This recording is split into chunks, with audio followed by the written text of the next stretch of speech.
Hello guys, ngayong araw pupunta tayo sa National Museum of Natural History. It is found in Calao, Metro Manila, along Luneta Park.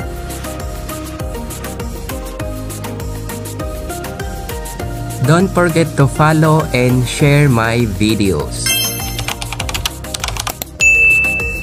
Anyway guys, bago ang lahat, pag pupunta kayo, don't forget to bring a valid ID. It is a requirements para makapasok po kayo sa loob. It is also good for the educational tour to your children or kids. So let's go! A few moments later. Sa unang pasok, ito ang makikita natin ay mga rats. Different kinds of rats. Tapos mga different kinds of birds ay makikita mo dito. Ito nga pala ay owl, tinatawag sa amin ay lukluk.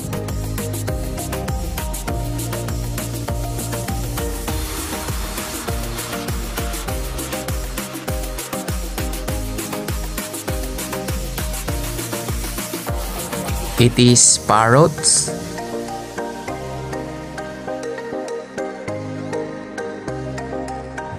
Ito nga pala ang itsura ng kaibigan mo na galit sa'yo. What? Biggest rats.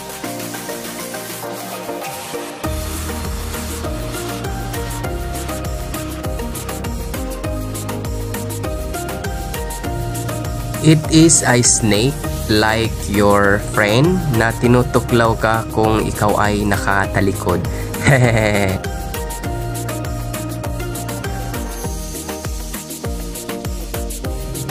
I forgot the specific name of this bird. Basta bird po to.